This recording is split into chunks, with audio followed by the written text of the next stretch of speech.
Super. I think folks have already started showing thumbs up, showing emojis. Looks like, folks have already started joining. Welcome, folks, to the next session of Insurjo 24. Hey, Aditya with me. I have Aditya with Hey, me. hello everyone. Super excited for this session. I know all of you have been waiting for this one, and this is going to be a special one. We're just backstage with Marty and super excited to host him today. So I hope all of you are ready to see him live.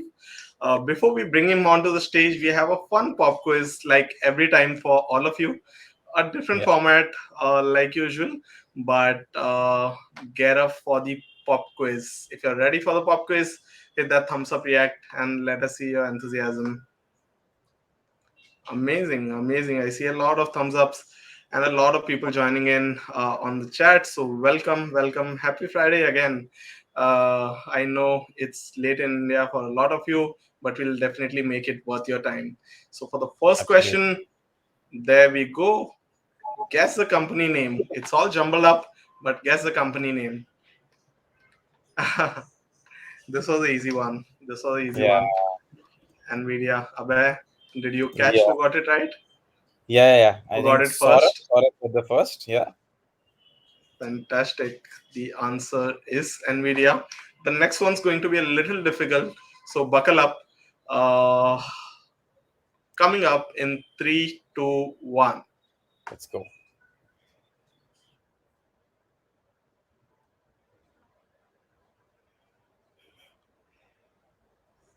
Nobody has been able to get it yet. Not yet. Not yet. Keep guessing. Keep guessing. It's not that difficult. Keep guessing, folks.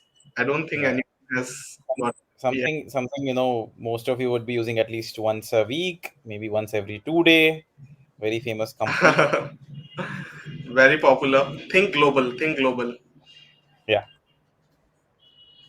I don't think anyone has i gotten it think i think we can give right. one hint maybe. I think the first. Think social. Think Yeah, social. Think global and think social. yeah. I think we do have. Social I Yeah, think gave it away. social gave Social it gave it away, away. but all of you needed hint. Yes. Pinterest it is. Next Yeah, question. Ready for the next question? Hit that thumbs up if you're ready for the next question. Perfect. There we go. The next question on your screens.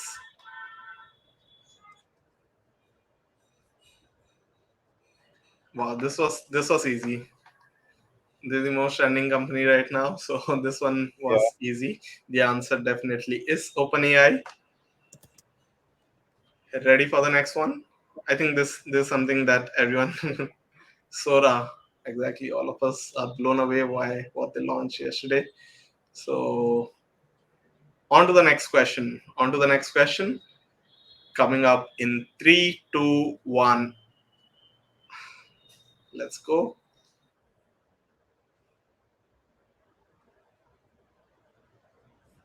I think this was easy as well. A lot of you got it right. Yeah, yeah. Perfect. Perfect. Folks, amazing. I hope all of you are geared up for today's session now. But before we begin, as always, huge shout out to our partners who made this possible. WebEngage, Dscope, MoEngage, AirMeet, and Stream. Big thanks to them for supporting. Uh, their founders and product leaders will be joining us. A lot of them have already taken sessions, so I hope you have learned a lot from them. But big thanks to them for making this a reality. And this time, like you all know, we have global mentors like Marty, Ravi, Rishi joining in to share their product management learnings with all of you. So I'm pretty sure this time it was much bigger and better, and hopefully you took a lot away from Insurjo. Right. So, and it's not just that, but we have a hackathon coming up. Abhay, do you want to talk about that? Yes, absolutely. So we have a product onboarding hackathon with Dscope. The problem statement is already being out. Few folks I think had asked, this week and yesterday as well, in terms of when we'll be having the AMA. The AMA will be happening next week for the entire onboarding hackathon. And for problem statement, I think it's right in, probably the right side of the deck. Of the deck, you can scan the QR. It is already added in the knowledge base. So you can scan QR, get to knowledge base on Notion, and get the problem statement about product onboarding hackathon. Yeah, and for that Perfect. we have already released, prizes worth more than $5,000 up for grab. Yes, a lot of people are asking where's the problem statement. Folks, don't worry about it. You'll get it in due time. But yeah, moving on. We are partnered with ISB for their product management certification. So as always, we'll share the access codes at the end of every session. So stay tuned for that.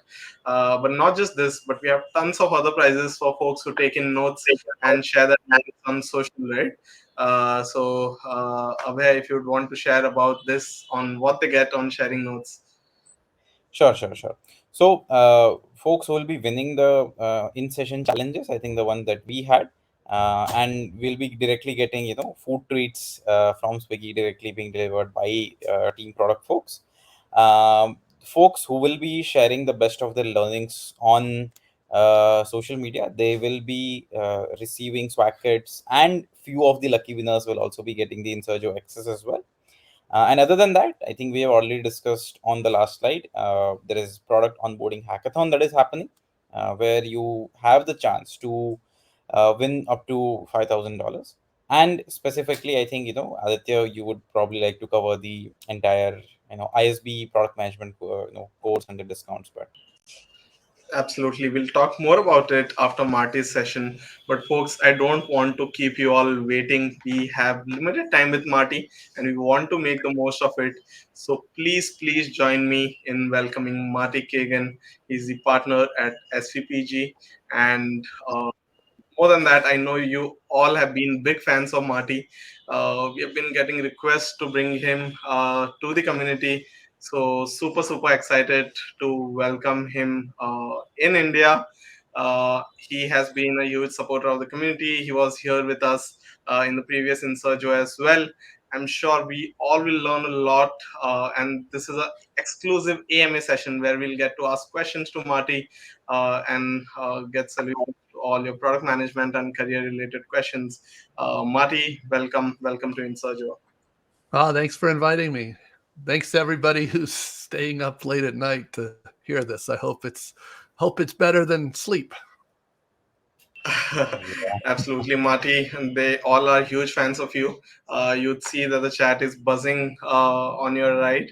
So in every session, they keep asking when is Marty going to come, and super elated to have you here with us today. Thank you.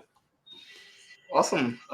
Marty, we'll get to the questions, but we'd first love to learn a bit about your journey. You were super early in Netscape, eBay, prior to that in HP, and now been running SVPG for about 2 decades. So we'd love to know a bit more about your journey and your learnings over the years, and then we'll get to the questions around product management and career building. Yeah, a lot of people probably know the basics because I kind of described it in the book Inspired. But I mean, the things that kind of did influence me a lot. I think you can't help. Everybody comes to product from a different path, really. I came from engineering, and 10 years of being the engineer on the engineering side, you kind of get a certain perspective. And a lot of people, same thing. They started with engineering and got frustrated with product managers, and decided, why can't I learn this too?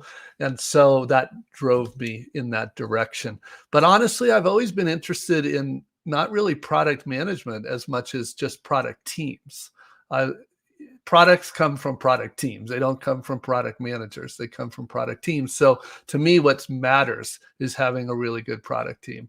Normally, that's a competent product manager, a competent designer, and a set of engineers that care just as much about what they build as how they build. And that's really what we're looking for, is a strong product team. And anyway, once I had a chance to be on teams like that, you realize just how fun it is, first of all, but also just how much more you can get done, how much better the results are. But after after being an engineer for 10 years. And I also was very lucky because I was in a company that was one of the early companies for the product model. They had, in fact, every day of those 10 years, I had at least one manager responsible for helping me get better at my job. And that was normal. That is still normal at a product company, but it's not normal in most companies. And anyway, I got very lucky because a lot of the earliest engineers at Netscape came from the same group I was in, and I got introduced and ended up working for the co-founder, Mark Andreessen, responsible for platform and tools, which was perfect because it's most of the products I've been involved in my career, personally creating products, are developer products.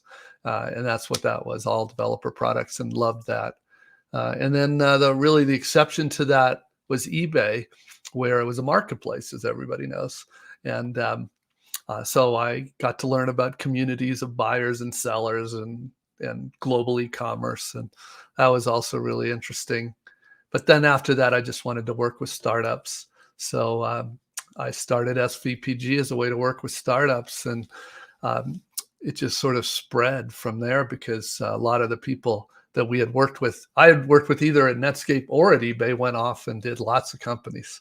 And so that was an advantage because I was kind of in the right place at the right time. And it's been, it's hard to believe, but half my career now has been SVPG. I still work with product teams every day, but I'm not the product manager. I'm not a developer. I'm just giving advice, really, and trying to coach them to do something amazing. Absolutely, and thanks so much for sharing your learnings along the way via your books, resources, appearances like this. We all get to learn so much from you.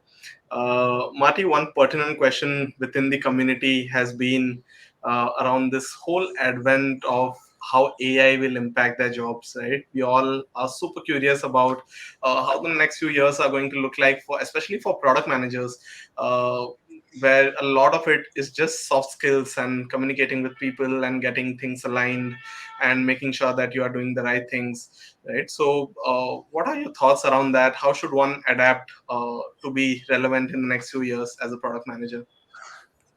Well, the first thing I'd say is if that's what you think the definition of product management is, you're in trouble. Okay. Because that's not, I think Gen AI is going to take a lot of that away. Thank goodness, too. But there is a real need for real product management, which hopefully we can talk about. But let's talk a little more generally about it, because this, of course, is a huge topic. I mean, honestly, we could talk all night about this one topic. First of all, let's get off the table. When we talk about Gen AI, there's really two dimensions to this. One is how does it change products you build? And the other one is how does it change how you build those products? So we're only talking here about how we build those products. Of course, there are great stuff going on about how you use Gen AI in what you build, but that is very specific to what you're building. Dropbox is going to use it very differently than, say, Google is for any, say, YouTube would be. So anyway, the more relevant question then is how does it change how we build? And it is already impacting all of the roles, no more so than engineering. Engineering is probably the biggest winner so far. As far as I absolutely love what's going on for the applying Gen AI for developers. And that's a whole other talk about how it helps engineering and then how that helps product teams, how it helps topology of teams, how it helps everything. So what's the harder question? I should also say design, it's also a little more straightforward. You don't want to be a junior designer today. You don't want to be a visual designer. That is not, that's already being changed and disrupted. But product design, I think, in fact, there's some really big product design challenges in applying Gen AI to your products. So that's a pretty good one as well. The hardest one to really talk about is product management. And just stop me if you want, because I'll go on for a long time on this. But the answer about how Gen AI impacts product management depends on what kind of product manager we're talking about, because there are kind of three main kinds in our industry. One is basically a product owner. And if you've been trained in a CSPO or a PSPO class, you know what I'm talking about.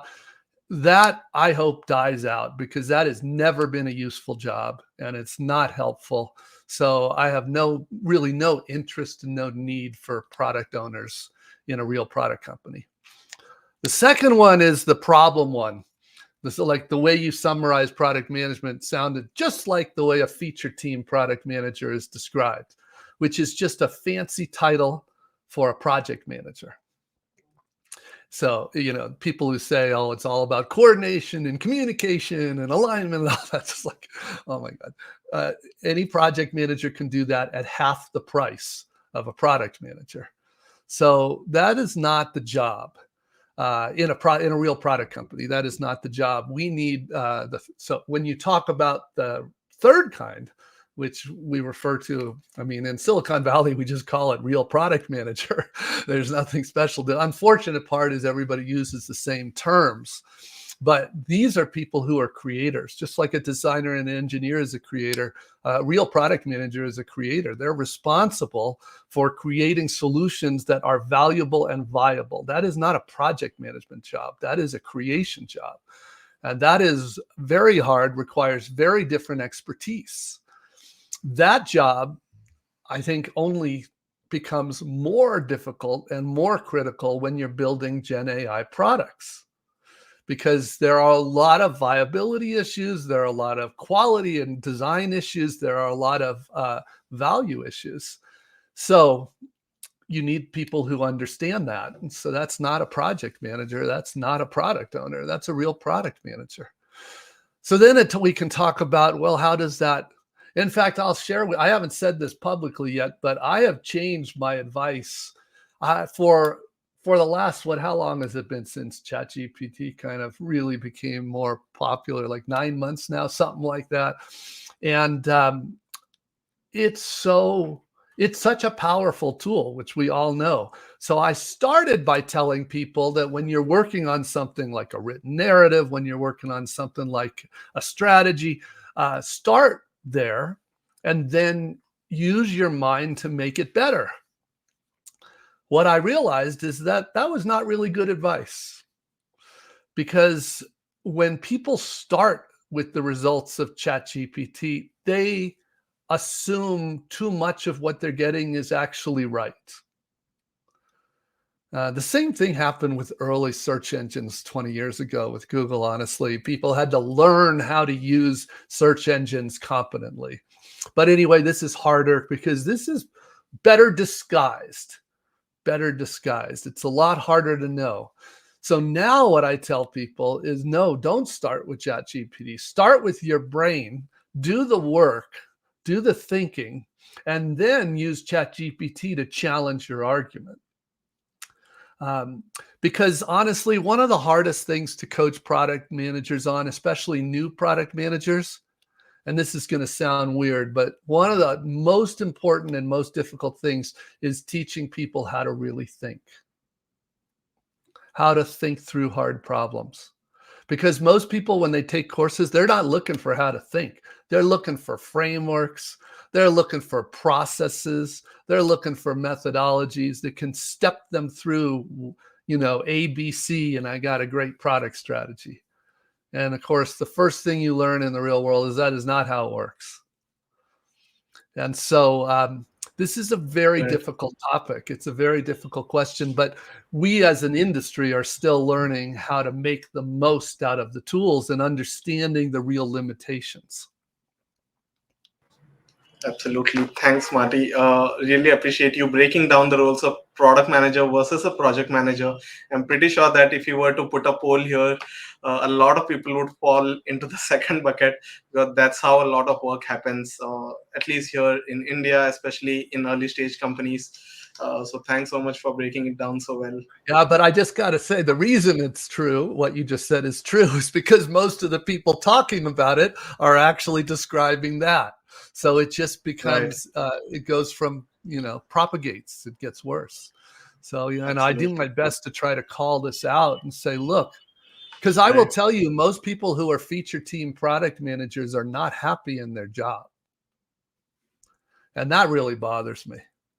And they don't realize how much they can do to change that for themselves, their companies.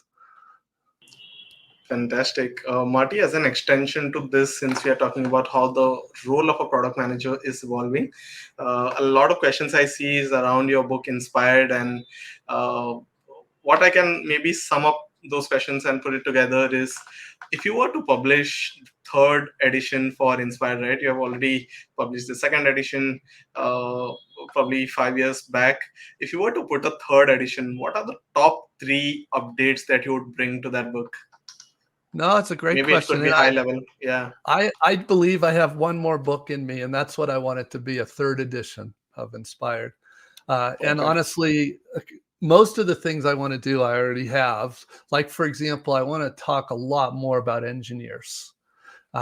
Instead of people, because the truth is, most people that read Inspired, they come away thinking, oh, it's for product managers. It was really intended for product teams, and I know a lot of teams, but a lot of engineers, as soon as they read it, they're like, why aren't we doing this? Engineers get it, and they want more. So I want to talk a lot more about engineers. Obviously, I want to talk a lot more about good use of Gen AI. So those are the two obvious ones. The reason I haven't started on the third edition yet is because the biggest thing I think needs to be talked about is still a very muddy issue. And that is doing good product work when you're remote. That's the thing I need to talk about. It's no secret, in the first two editions of Inspired, I shared what I think most of the world has come to realize is very true, and that is the best teams are co-located there. But the problem is, in the second edition of Inspired, it was like, what do you do if you want to have the best chance possible at success? Well, you co-locate the teams. But that's not the question anymore, because that's just not a possibility for most of the world. And we need the talent all over the world. So today the question is, okay, we know we're distributed. We know we have a remote members. How can we get the collaboration and the quality of the work that we got when it was co-located, even though we're not? Now, there's a lot of nonsense out there about how, wonderful. It's people who are doing it will tell you it is way slower and way harder. Not so much delivery, but absolutely discovery. So that's really difficult. I am working with some companies that are working on the tools to help for this. So I am very hopeful. I don't know if I'm optimistic yet, but I am hopeful that we'll see some real breakthroughs in the technology that helps people work with others remotely.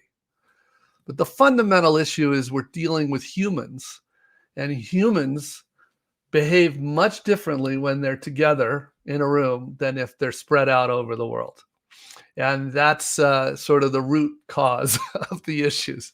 So I guess the one answer is replace humans, which I don't think that will be the right answer or want that to be the answer. But as long as people are in the picture, we need to find better ways of making that collaboration that we need happen.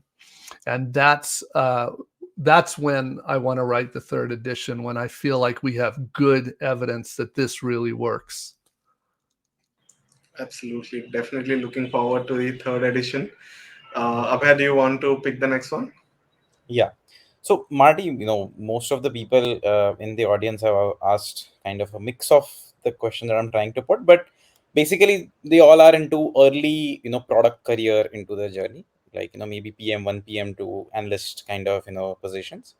Uh, the common theme that I saw in this question is that, like as an early career entrant into product field, we have so much energy, we have so much enthusiasm, we like to learn a lot, maybe from the internet, maybe from the books, maybe from the videos. But when it comes to actual work that is happening inside the organization, we have a very little say. to move things, to the, to actually the product, to ship things around, because maybe the company or the team is too big, or maybe, they are not senior enough so that someone will listen to you. So in this kind of organization, which is probably case for the, I'll say 99% of the people in the audience, how do you make sure you're still learning the right set of skills that will help you, maybe, let's say, 2 to 5 years down the line, when you are becoming, kind of a senior product manager or a senior member of the product team? So how do you, continuously learn, and what are probably that those top skills that you should keep continue learning till you grow? Good. No, that's a perfect question. And actually, this is actually referred to as sense of agency, to how much control does somebody really have about their situation. One of the saddest things is when you find people that just feel like there's no hope. They can't ever do good work. This job sucks. They don't like it. That's low sense of agency. What most product people don't realize is they actually have much more agency than they realize they have. Now, the short answer to your question is the best thing you can do on your first job, if you can at all, don't worry about working for a big brand like a Google or whatever. That's good if you can, but you don't need it. What you do want to do, if at all humanly possible, is work for somebody who knows what they're doing.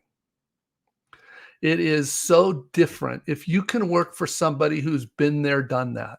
And by the way, you can usually tell this even on LinkedIn.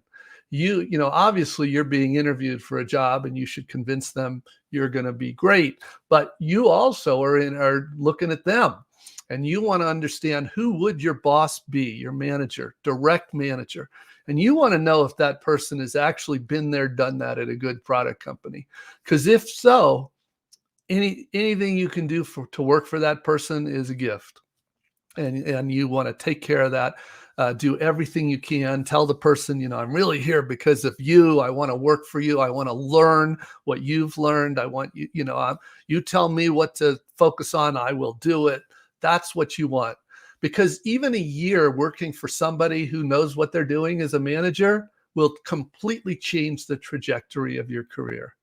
And that can be at a startup. It could be at a big company. The company could have all kinds of problems. You could still be awesome and get a great experience.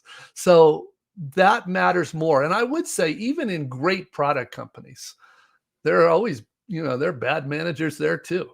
So just because you get in a great company doesn't mean you're working for somebody who's willing to help develop you. So the most important is try to find somebody who will spend the time to coach and develop you. Now, many people are already in that job and they probably already figured out their boss doesn't much know any more than they do. They've never done the job before. This is a really common problem. Well, and of course, one way of addressing that is to find a coach, somebody who can really help you with that, but that usually costs money. So what I recommend is take some responsibility for your own development. Take charge of your career. There are many, many things you can do that don't require anybody else to give you permission. It starts, by the way, if you're a product manager or a product owner, it starts by raising your game. In other words, become a real product manager, even if your company doesn't think they need it. What does that really mean? Become an expert in the customers. That means going out to customers. I've never seen a company not like when people do that, by the way. Second, become an expert in the data. I don't know how you could even do the job without being an expert in the data. That is incredibly powerful. Most importantly is go out and learn about the different parts of your business. Learn about the legal constraints. Learn about compliance. Learn about go-to-market, sales, marketing. Learn about services. Learn about the financial elements of your product. Learn about what the cost structure is, and learn about how it's monetized. These are all things that product owners don't do and feature team product managers don't do, but these are things I promise you, in a worst case, this will only help you in your career. You'll probably get recognized and promoted for it because these people that know this stuff are always recognized and valuable at a company. And once you've shown that you can, this is initiative, right? You're showing you want to do this and you can do this, it's amazing how managers start giving you more opportunities. And this is kind of tough love, but most people that complain about being trapped in a feature team, their managers don't think they're capable of more. So it's kind of it's partially a self-inflicted wound. Obviously, if they were in a good product model company, then there wouldn't even be a question. The managers would be there helping them to do these things I'm describing.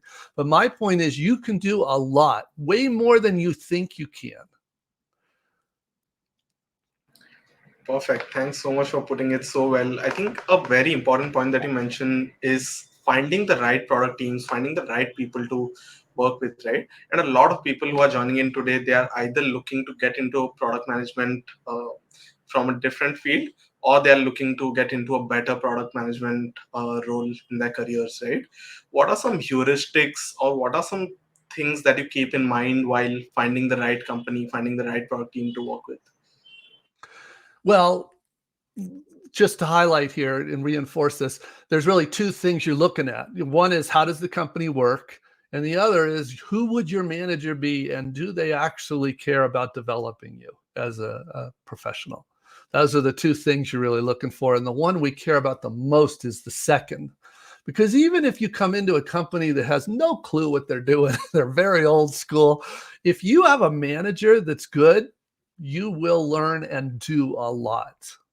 So that's the second is really the most important. The first, in other words, how does a company work? That's easy to tell. If you read both Inspired and Empowered, I mean, you don't have to believe any of it, but if you at least read it, you'll know what to look for. In other words, if you want to know if the company is a product model company, we call it, in other words, they're working with these principles of empowered teams, they have real product strategy, they do real product discovery, they know how to take care of their customers. If that's what you're looking for, it is easy to find, because the symptoms of feature teams are right there for everybody to see. So it's easy to tell what kind of company it is. But don't let that stop you, because the reality is, in most of the world, that the majority of these teams are going to be feature teams. But what most people, I don't think, appreciate fully is that they're not really feature teams, most of them, because they want to be feature teams. They're feature teams because they don't know any better. Because all the people that went to training just got trained how to do feature teams. So what do? They go in and do feature team stuff. Absolutely. Thanks again for answering that. People have been loving your answers, Marty. So thanks for being so candid and honest about it. I'll pick the most supported question now asked by Nida. How do you balance long-term product vision with short-term market demands? Because things can be conflicting at times. So how do you keep a check on short-term market demands, but also ensure that you're not straying away from your long-term vision? Yeah. Well, just the first thing, there's a lot of misunderstandings out there about, what product managers do. And just to be very clear, the vision and both what these two elements you were describing, product vision and then the short term, which we would consider part of the product strategy, those are actually responsibilities not of the product manager. Those are the responsibilities of the product leader. So just to be clear, the question doesn't go away. It's just that is not on the product manager. And 2 minutes of a little thought, you can see why. If you've got 10 product teams in a company or 50 product teams in a company, do you really want each of them to have a product vision and each of them to be trying to balance these demands? It would be a complete mess. So this is what the product leaders do. And the way they do it is they create a product vision, which is 5-10 years out. That is the long-term goal. And the product strategy is about doing two things at once, which is really what you were talking about, getting towards the vision, but meeting the needs of the company along the way. And the real answer to that is, how do you do a good product strategy? Now, and that is a real skill. It's just like product discovery is a real skill for product manager. Product strategy is a real skill for product leaders. In fact, it's the main skill for a product leader beyond coaching their people. Fantastic. Abhay, I'll just take a follow up and then maybe you can pick the next one. So, Marty, a lot of people joining in here are in a transitionary phase. So they already have some work experience, probably in marketing, sales, in as an engineer, as a designer, probably, and they're looking to transition into product management, right? So maybe put yourself in the shoes of a person like this, and if you were to chart out a 1 to 3 year roadmap for them, a career roadmap for them, how would that look like? Sure, that's good. Well, just as a little trick of the trade, it's usually easier if you're in a company. Let's say you're in a company, but you're in a product marketing role, and you want to move into product management. Okay. If you're in the company already and you've shown that you do good work and they really like you, they are much more likely to say, okay, we will train you to be a product manager. If you are in a company that doesn't, in other words, if you want to switch companies at the same time you're switching careers, it's usually easier to get a job in what you already can show them you can do, product marketing, engineering, whatever it is. And then once you've proven yourself to the leaders of that company, they're more likely to help you with that career switch. Now, the other thing is, most people, there generally isn't real education for product management. It's a very hybrid thing. It's not like you go to school and you either study pre-med or you study product management. It's not really how it works, right? So everybody comes from something. For many years, I don't know if this is still the case, but for many years when Google would hire product managers, the main thing they were looking for was that somebody who's already proven that they can learn at least 2 dimensions of a business. So let's say in your hypothetical, the person has already been doing marketing. Okay, great. You've got marketing skills. Go learn another set of skills. Maybe it's engineering, maybe it's finance, maybe it's design. But the reason they like that is they know that if you've shown that you can learn at least 2 dimensions of the business, you'll be able to learn the rest. Because a product manager, you heard me say these sort of, what does it really mean to be a product manager? You have to learn the different dimensions of the business. You don't have to be an expert like the best salesperson in the company or anything like that, but you do need to learn how sales works. You need to learn why sales is hard, what the challenges are, what the needs are, the constraints are. Perfect. Abhay, do you want to take the next one? Yeah. So few people have raised the question on entire user and customer piece, that being early into product, like most of the advice that we receive is need to talk to users, need to understand users, need to develop the empathy. But they basically, the question was asked was that we get stuck at the point when we have talked to enough users, but we don't know what to do with it. Right? We have data. We know, there are like 5 archetypes, 5 user personas that we are currently serving. But how do we go from the next stage of actually understanding what next problem to solve, or maybe next feature to build? Because we have talked to users, we have gathered the data, but we don't know how to go to next step, which probably a great product manager will understand. So how to go about it? Yeah, let's separate. So really getting to know your users and customers. Remember, in a B2B situation, the users are usually not the buyers. There are many influencers. So really getting to know the whole landscape at your customers, that's foundational knowledge. That contributes to what we call product sense. Absolutely critical. That's not the reason we talk to them, though, is we're not doing focus groups. We're not asking them, like, what do you want us to build? That would be the worst thing. What we're instead, the answer to your question is product discovery. That's what product discovery is. Now, product discovery starts with a problem to solve. If you're not given a problem to solve, you're just like wandering in the desert, looking around. You'll find all kinds of things, but most of which probably won't matter. But you're given a problem to solve. Now, that can be a customer problem, or it can be a problem for your own company, or a lot of times it's both. But the point is, it's not like you're wandering aimlessly. You have a mission which is we want to solve that problem. Maybe the problem is that people can't figure out this dang product. They just can't figure it out. Maybe the problem is they do figure it out and they don't like it, and so they don't renew. They don't keep using it. Could be all kinds of things. But once we have that problem, then when we go to customers, we're doing two things, really. We're really understanding that problem in their context. And most importantly, we're trying out the solutions that we have. That's why there really are two forms of product discovery, problem discovery and solution discovery.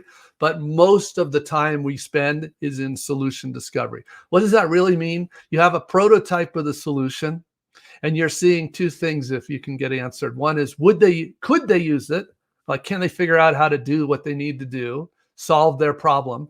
And then most importantly, would they use it? In other words, will they actually buy this thing or choose to use it? And we have boatload of techniques. And by the way, this is product management.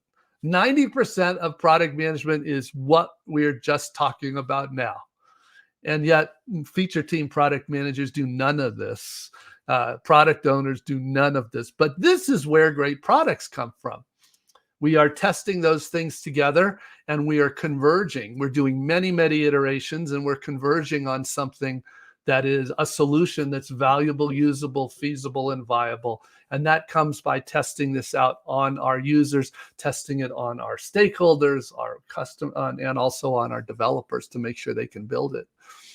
So that's the heart of product. That's what good product people are doing basically every day.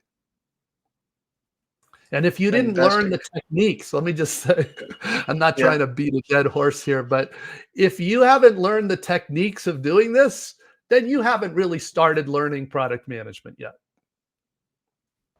No, this is super helpful because getting to know what product management is probably the first step in everything else that comes after, right?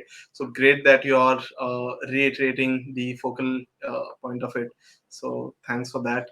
Marty, we spoke a lot about what should product managements do consistently well and do things in the right way.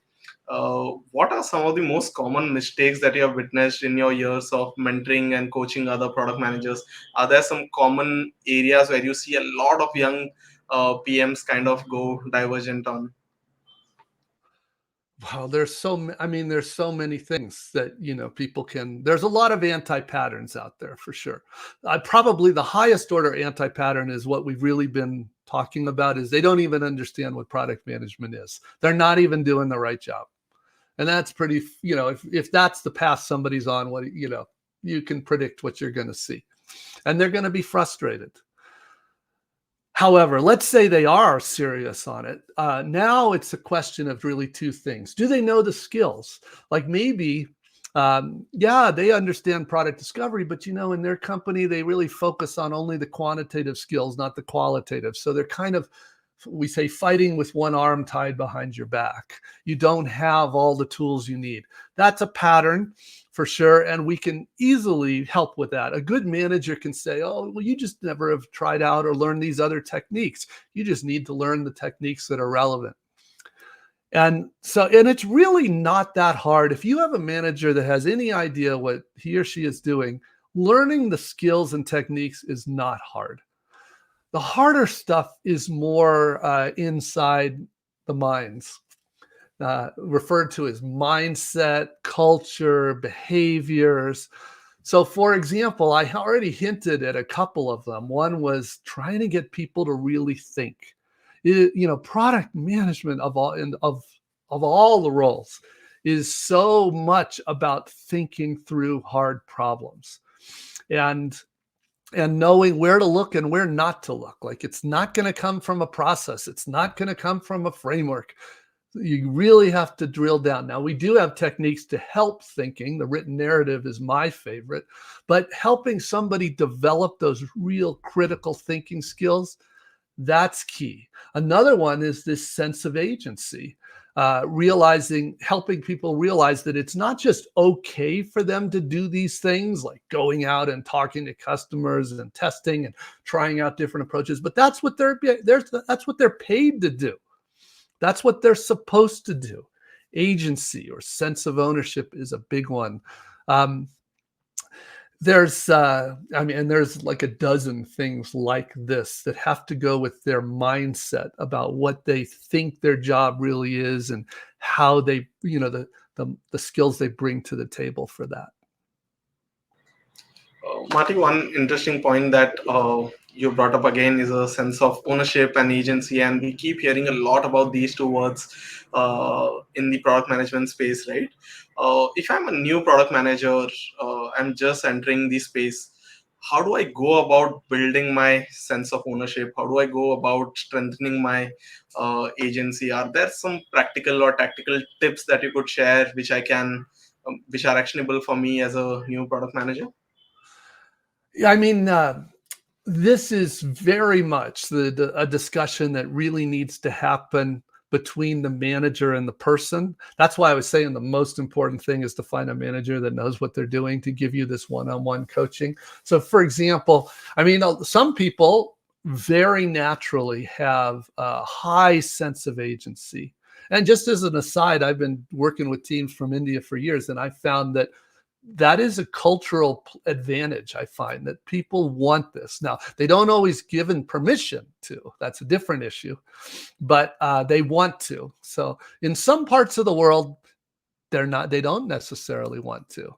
It's a different cultural issue. So first of all, when I'm coaching people on this, the first thing you kind of have to determine is this question about, do they want to even have the job? If they understood the real product manager job, do they want that job?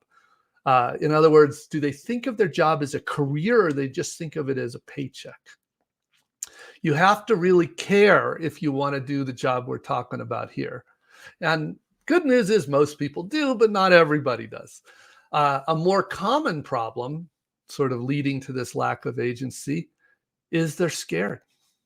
They're genuinely scared. They're scared because if you are in a feature team, it is so much easier and lower stress.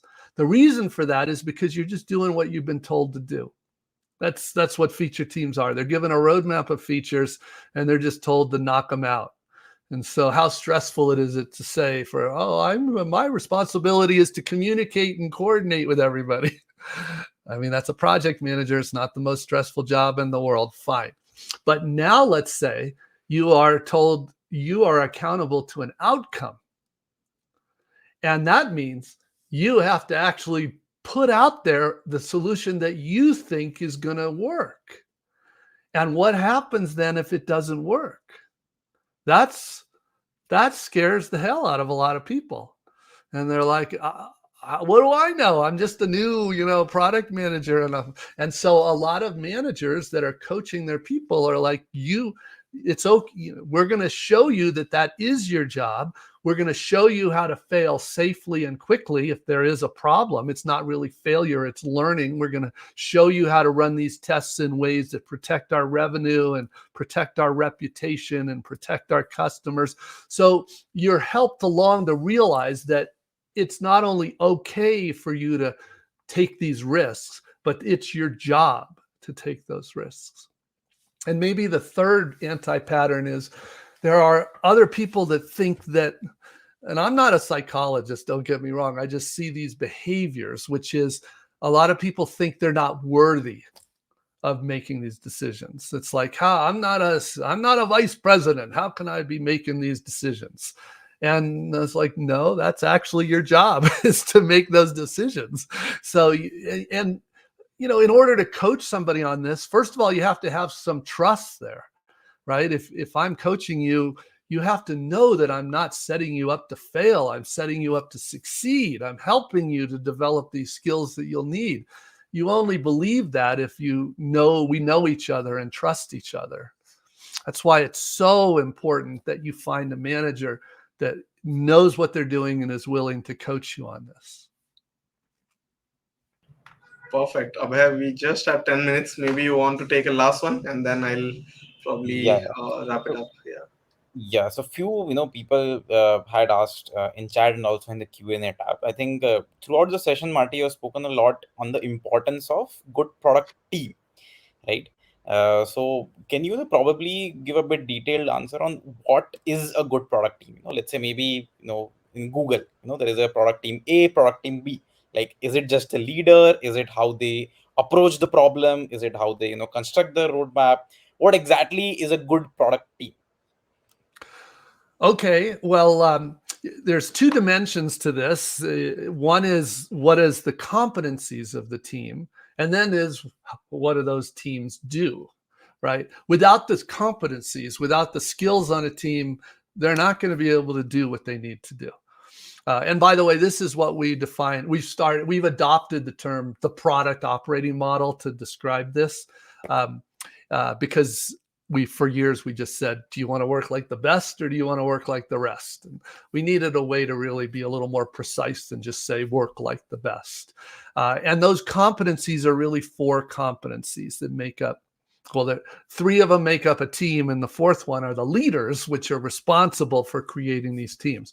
It's worth pointing out, by the way, a true product team is a flat structure.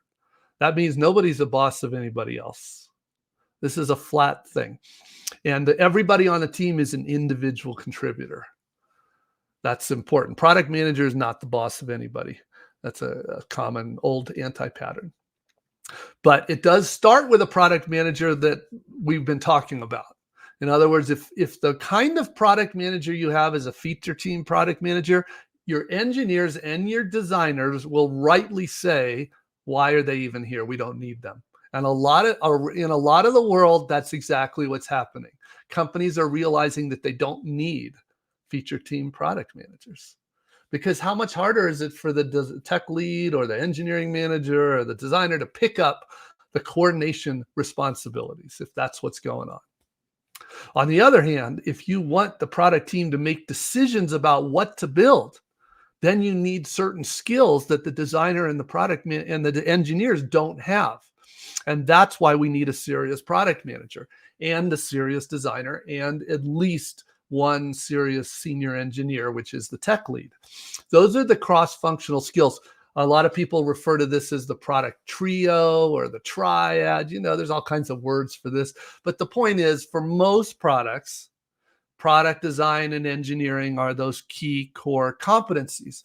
Now, they are supported with things like user research and data science, but for the most part, these are the 3 core competencies. And the product leader's job is to make sure these people know what they're doing on the team. And then there's the question of, what does this team do? Do they just implement a roadmap? That's a feature team. But if they're given problems to solve, that's what it means to be an empowered team, then they need the skills to actually do product discovery, which is figuring out something worth building, and product delivery, which of course is building, but it's not just building the way a basic Scrum team would build. It's building such that everything you release is released such that it's instrumented, it's monitored, so that we know that we're delivering the outcomes that we have to deliver. And that's another one. A lot of these, I don't know, there's a lot of tangents here I could get carried away on, but a lot of teams, there's a lot of agile theater out there. It doesn't, honestly, even when people say they're agile today, I don't even know if it means anything. Because if you're releasing once a month or worse, once a quarter, you're not agile at all. So I don't, we don't even care. A lot of the best teams I work with don't use any form of agile. They don't need it, but they're doing continuous deployment and have for years. So that's what matters. Small, frequent, uncoupled releases that are instrumented, that are monitored, and that support the kind of A/B tests that we need. Fantastic, Marty. We are right at the brink of time. But I also wanted to ask about your upcoming book. I'm definitely looking forward to read that, and we'll be sending out a couple of copies to senior product leaders in our community as well. Would love to know a bit more about what the book is about, and if you could maybe share one big reason why people should pick up that book. Well, I can tell you the reason we wrote it is because it sounds like you're familiar with Inspired and Empowered. Well, Inspired was written for the product teams and Empowered was written for product leaders. But the most common question we get, even today, we get it all the time, is that people read the book, but they're in a feature team company. They read the book and they say, yeah, this is what we know we need to be doing. But our company is miles away from working like that. And in fact, a lot of people just say, I don't even know if it's possible for us to change to work like that. And we got 1,000 forms of that question. Where do you start? How do you do it? Who has to be involved? All these things. And we realized what people were asking us there is, yeah, okay, we know where we want to get to, but we don't know how to get there. And that's the transformation question. So this book was written to answer that question. In other words, if you are in a company that knows they need to get better, they have some reason, usually competitive threat, whatever it is, they have some reason they believe they need to get serious about creating products. Then we wanted to answer the question about what do they do? And the book Transform does that. The first half of the book describes the product model we've been talking about today, but it describes it in a way that's intended to be understood by a CFO, a CEO, a marketing person, a stakeholder, because the whole company needs to understand this. And then the second half talks about the techniques of actual transformation, because there's a lot. I mean, we've been helping companies through it for 20 years, so we've learned a lot of lessons about what works best when you're trying to change a big company from the old ways of working to the new way of working. Fantastic. Thanks so much. And we all are definitely looking forward to read Transformed, and as always learn a lot from it. Marty, before we let you go, we have a fun rapid fire for you to end this on a high. So are you ready for the rapid fire? Give it a shot. Let's go. So the first question, if you weren't in product management, what role would you be in? Well, I love engineering, but I think my real answer would be design. I love design. I think I would have been a really happy product designer. Product designer. Perfect. What's the biggest myth about product management? The biggest myth is what you started out with, that people think it's project management. Absolutely. I see a lot of books in your background. So what are 3 books that you have read more than once? Oh, I mean, I'm able to remember a lot of what I read, so I don't read a lot of books more than once, but books worthy of reading more than once. Ben Horowitz's books, The Hard Thing About Hard Things, fantastic book. Tony Fadell's new book, Build, you can see that. That's another fantastic book. What else is interesting there? I also absolutely love $1 Trillion Coach about Bill Campbell. But there's a lot of good books out there. Fantastic. In fact, we in our giveaway kits, we include Tony Fadell's Build as a giveaway book. So thanks for recommending that. Next question, what's your favorite AI tool? Favorite AI tool? Oh, I mean, I'd have to say ChatGPT is just so much better than the alternative right now. Maybe something else than ChatGPT, because it's something that everybody uses already. I mean, I've been asked to evaluate a lot of tools, especially tools to help people. And so far, I wouldn't say anything has reached the bar where I'm, recommending it. Yeah. Got it. Apple Vision Pro or Meta Quest 3? What's your choice of AI tool? I boycott everything Meta, so it would have to be Apple. But I also think that's a dramatically better product. Yes. That's fine. Got it. And to end with one big takeaway from each of your books. So let's start with Inspired. Oh, well, I hope the biggest takeaway is what a good product team can actually accomplish. Empowered. And maybe empowered is just so that people realize that empowered teams do not happen just by backing off and letting them do their thing. Empowered teams only happen when you have strong product leaders that are willing to do the work to truly empower their organization. What about Loved? Well, Loved was written by my partner Martina Luchenko, so I didn't write that book. So I don't know what she would say. My takeaway from Loved is the importance of go to market is one of the a lot of people don't appreciate that, don't fully understand that.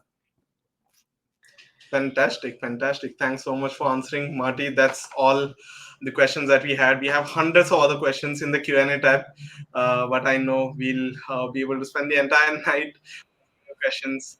But thanks so much for taking out time from a busy schedule and doing this early in the morning for your time. So big thanks to you for joining in today. Well, Absolutely. thanks to everybody who stayed up so late for this. I hope it was worth your time. So thanks very much. Absolutely, Marty. Before we end the session, we are usually very animated while we talk, but people like to take a screenshot. So maybe if you could post for 3 seconds with a double thumbs up, people can maybe take a screenshot and use that on social. Awesome, awesome. There we go. Thanks so much, Marty. We'll see you soon again. And thanks so much for your time, all the learnings that you keep sharing. So thank you. Thank you. Good luck, everybody. Thanks, Marty. Yeah.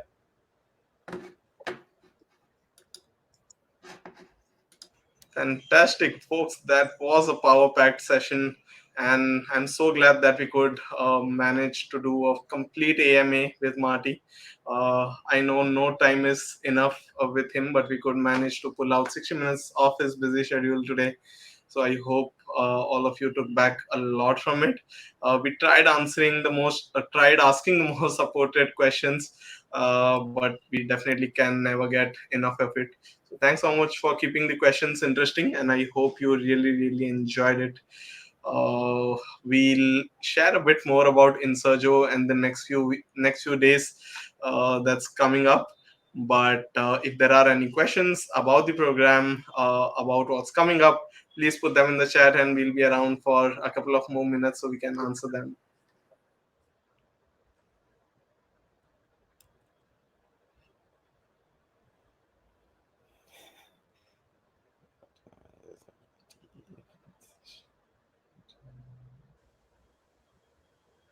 Yeah, screen is up. Perfect. Let me just put it in. Awesome, awesome. uh, Folks, the winners for the previous session, since it just happened yesterday, will not be announcing it today, but we'll be doing it in the upcoming session. So if you still haven't gotten a chance to share notes from Anut's session yesterday, this is the perfect time to do so, and you could be winning everything that we spoke about earlier in the session. So Marty's session was full of wisdom. I totally agree. He's someone we admire a lot. If Yeah. you haven't read Inspired, by the way, this is your reminder to read Inspired. It's considered to be the Bible of product management, uh, considered to be one of the best things out there when it comes to learning about product management. So if you haven't yet, please check that for sure. Consider that as a assignment for Insurjo as well. Reading Inspired before you end the cohort, right? So let's do that. Was there any challenge today? No, there was no challenge announced today. This was a dedicated AMA session with Marty, and I hope you were able to ask your questions and get a lot of insights back from it. I see a lot of questions around hackathon and the problem statement. Folks, don't worry about it. We haven't really spoken about the hackathon much because there are already pending assignments and pending challenges that you folks are already doing. So focus on that right now. When it comes to it, we'll be sharing more details about the hackathon, and you will have enough time to work on it and submit your decks. So please don't worry about it.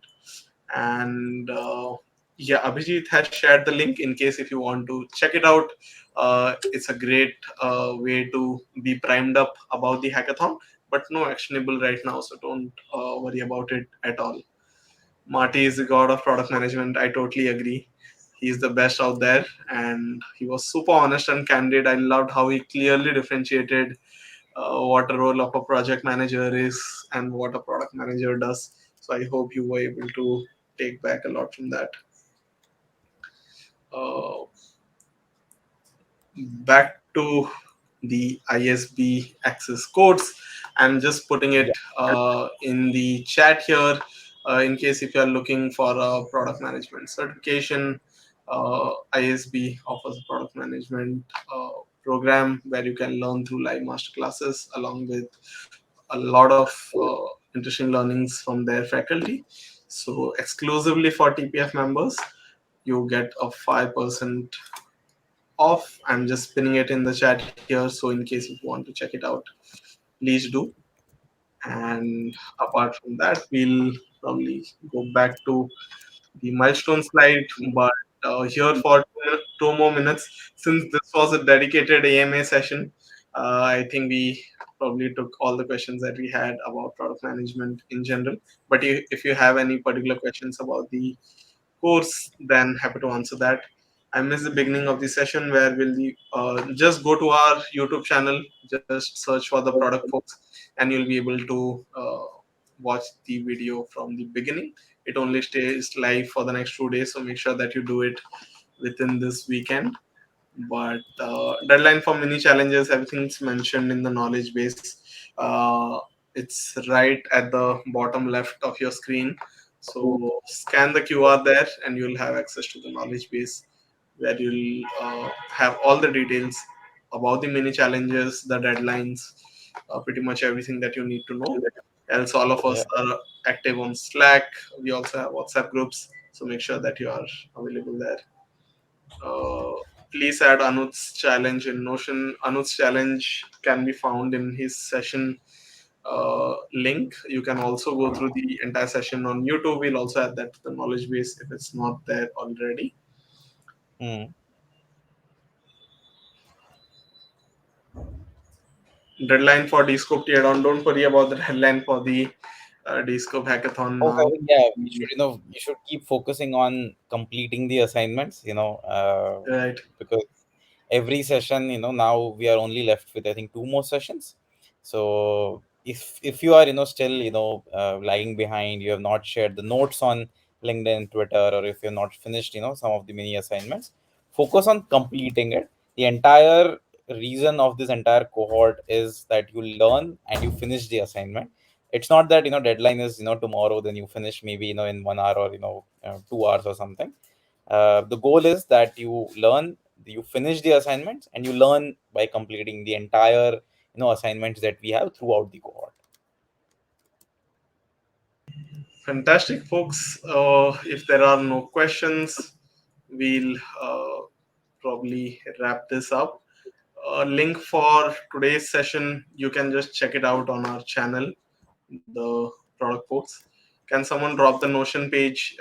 You can just scan the QR here on the bottom left. You'll be able to access the Notion knowledge base. If not, check it out on your email. You would have received email with the links. Session is streamed on YouTube. We'll check it out. Thanks for the heads up. We'll check if there are any issues with YouTube. Can I post both the mini challenges on LinkedIn and on Twitter? Please feel free to do so. You'll be able Yeah. to share your learnings with your friends. So, always a great idea to share it on both platforms, if not, whatever platform you're comfortable with. And some folks have shared the Notion link, so there you go. In case if you want access to the knowledge base, that's where everything is. Awesome. Is there any deadline for Anut's challenge? Generally, we follow a week's deadline, so maybe try and complete it before uh, the coming week.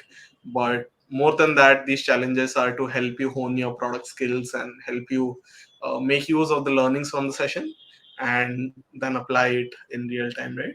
So that's the idea behind those challenges. Awesome. I think we pretty much answered every question we saw on the chat. Folks, we have two more sessions lined up in the next few days. Uh, Grateful for Insurjo. Thanks so much for joining in. We are super grateful for all of you who joins in, irrespective of the day, of the time. This just goes on to show that you are super interested in learning and putting that into action. So, big thanks. Pat yourselves on the back if you're joining in on a Friday night to learn more. So, thanks again. Can we do the hackathon alone? You'll get all the details about hackathon. I know there are lots of questions, but don't worry about it. We'll do a separate AMA session just for the hackathon, so you won't miss out on any question. So awesome. A bit hectic with office, but every session is so good. So glad to know that you're finding all the sessions to be good. I know the schedule could be a bit hectic, but this is what it takes. You need to go a little beyond your current measures that you're taking. Need to take a few actionable steps to advance in your career. So I'm really glad that you all are putting active effort into it. Will the AMA there's no calendar invite for next AMA. Yes, that's right. There's no calendar invite as of yet. But when we officially announce about the hackathon, we'll put out the calendar invites as well, and you'll get to know about it on Slack and WhatsApp. So don't worry about it. Uh, will this session be on YouTube? Yes, it was already being streamed on YouTube, so you can check it out on our YouTube channel. Just And go to YouTube and search for the product folks. yeah, the streaming issue I think will be fixed. We'll be re-uploading, so don't worry about it, folks. Fantastic. With that, we'll be signing off for today's session, but we'll be back again super soon for Ankur's session, and then we have Pawni's session. Both amazing folks in Session. their fields. So And then we have the definitely hackathon. looking forward. Yeah. And then we have the hackathon. So uh, very very excited for the next few days. Thanks so much for joining in. Signing off from this session of Insurjo. See you all super soon. Bye. Good night. Bye, folks. Bye. Thanks for joining.